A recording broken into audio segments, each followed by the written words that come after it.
Cory Sandhagen rolls into Deiveson Figueiredo. I shouldn't say rolls into him. He rolled over him basically tonight. It was destruction, John. Hold on. Did I not say I find it very difficult for Deiveson Figueiredo to get a win in this fight? You just look and you go matchup wise, style wise, everything. Look, Cory Sandhagen is a handful, and he is very difficult. And as after just go past the first round, which I thought Deiveson made some big mistakes. Okay, did not fight intelligently in certain areas and was taking big shots. And when you start to take those, okay, then stop what you're trying to do and let's get back to something where we're neutral and I can get some offense.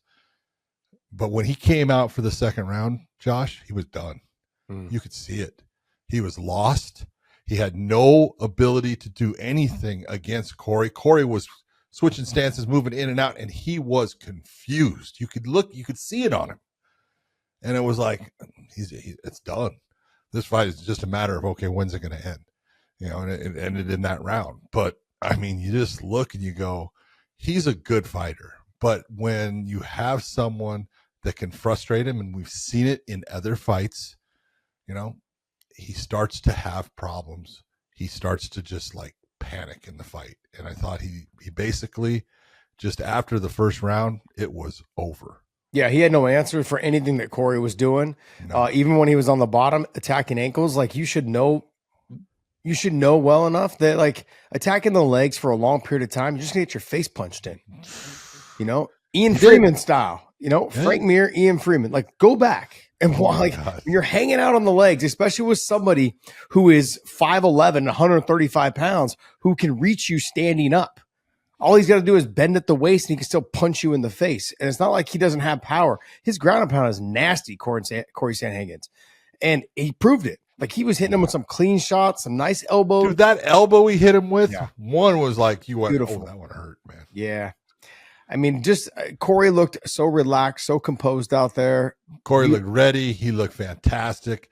And in no time, even with, you can sit there, people say, well, he was in trouble with the leg. No, he was never in trouble with the leg. You can see he was calm and relaxed, going, all right, we're good. Yeah. Like I saw the frustration you can see on Figgy a little bit, just not knowing what to do. Couldn't elevate the sweep, couldn't get anything going. Like if you're going to attack the ankle lock, you got to attack it. If you can't use it, like Cory was doing, he attacked it. He used it to get to the top position. Ankle locks these days, sure, I know Gordon Ryan made a big deal about them. Like a lot of these guys are all ankle lock guys, no gi, but it's different when you're getting punched in the face. So absolutely, if you're going to utilize the ankle lock position, use it the way that Cory Sandhagen did. He's using it to get to the top position, to land ground and pound, and either make space to get out or to stay on top and control the position and ground and pound. Hey, I thought he fought so great tonight, not against a chump.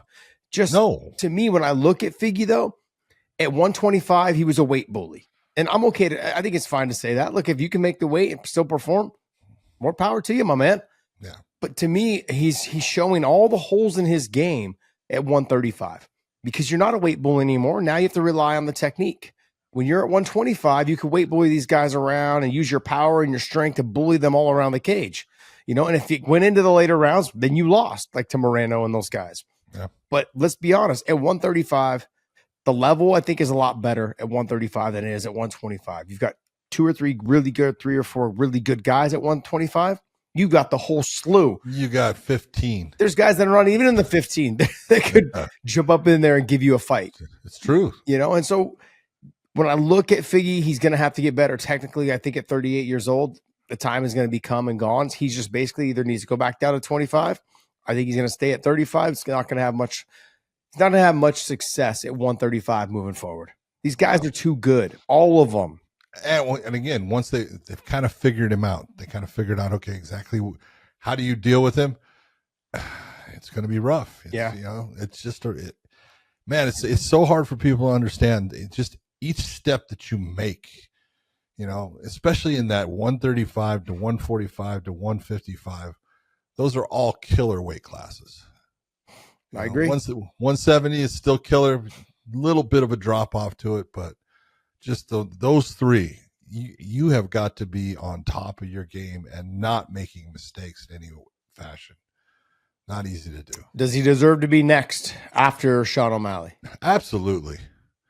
Look, I know, and a lot of people are going to sit there and go, and it's all about performance. Well, he lost to Umar in the fight before that.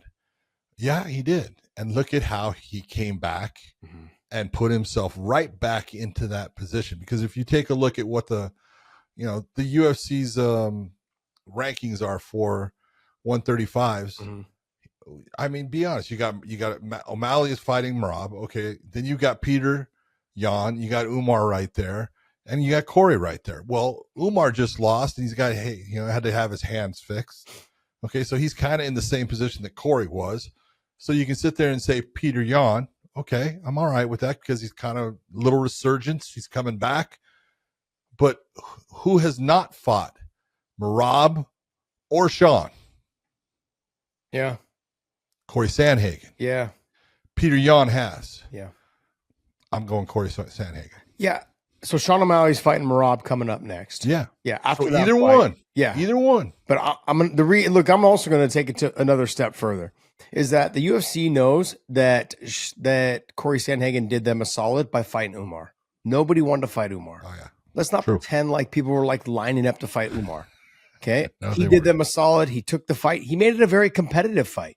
Yeah. It was a great fight. I loved watching his takedown. He pushed him. Oh, absolutely. Yeah. Absolutely. But also, too, what made him a better fighter was he realized he couldn't move around as much. They were talking about it. He said, I can't run around as much and do it for a 5-round fight. If I want to fight for the title, I've got to stay in those spots. Stay in my, pick and choose my spots, stay in my lane, move my head offline, switch stances, keep the feints going, and keep him guessing.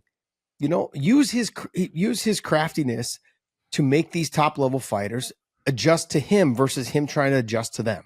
It makes sense. He's so damn good on the feet.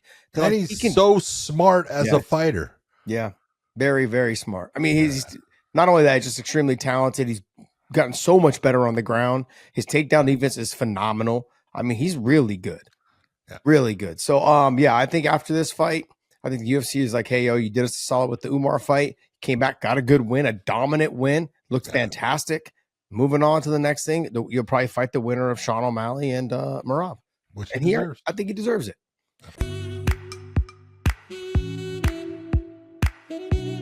This episode is brought to you by BetUS. Make sure you guys YouTube 150 for the promo code. Also, Element, use the link in the descriptions down below. Any product you buy from there, they will send you a bonus package of product if you use our link down below. Element's amazing, man. I love it.